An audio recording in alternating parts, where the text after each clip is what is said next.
So I'm reading book 2 of Futureland Nightmare Hour, and Yusuf was given sus vibes since day 1, when you just all of a sudden, it was one day they were out, him, Cam, and the whole crew, and Yusuf all of a sudden had to go somewhere.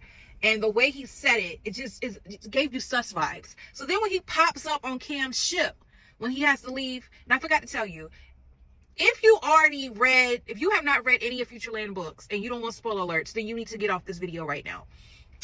So a spoiler alert, especially if you haven't read the first book, is that Cam and his family, because of the damage that was done that they did not do, but the racist white man came in and kind of did his thing and wreaked havoc, to the point it destroyed their reputation, and they have to rebuild their image and what they're trying to accomplish with Futureland.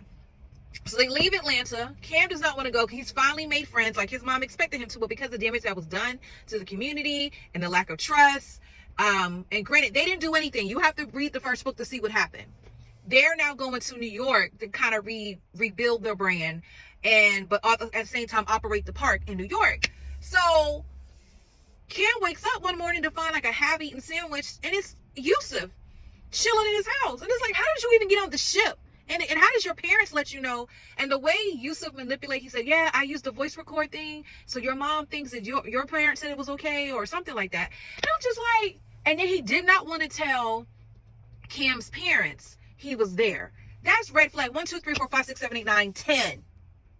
So now I'm at a part where things are now starting to make sense, because there's this watch that Yusuf's parents and his uncle realized, hey, that's our stuff. So whatever happened with the hack in book 1, whatever happened to hack when we were in Atlanta, they took some of our stuff and people are using it and marketing it as their tech, and it's not their tech. Sound familiar?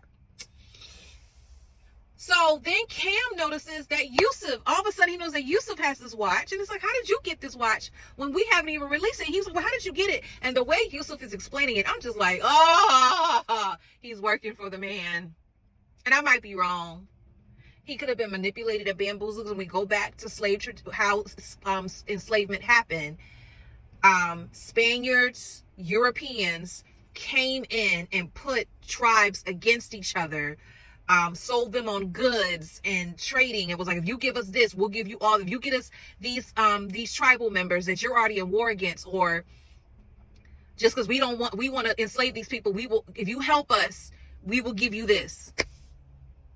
I hope it's not one of those things, but I definitely feel like he is doing something and he's up to something. And then Cam notices when they got to New York, there was this woman, red hair, who was always looking like she was making direct eye contact with Cam. And he's like, how did she see us? Because it was too far up for her to even see anything. And all of a sudden, the opening night of the park, she's there.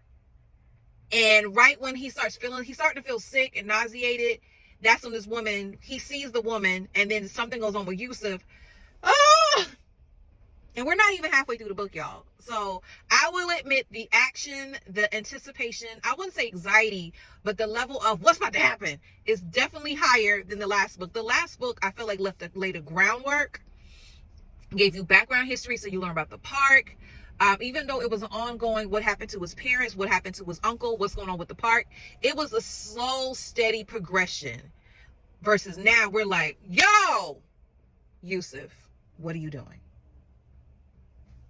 And what's very pivotal about this, y'all, for those of you who have not read the book and you just being nosy and want to keep listening, Yusuf was the first person who came to Cam when he first came to Eastside Middle School. Was like, we see they're trying to take advantage of you. We got you. We're going to look out for you. So it was Yusuf, Angel, Rich, and I want to say Earl. And they all befriended Cam because they knew a lot of the kids. Cam thought he could go into Eastside Middle School without being detected for getting his and faces all over social media, which parents have to be leery of that. When you send your child to public school, when you send your child to any school, be careful when you're at a level of a celebrity, the type of harassment they can, and for sure.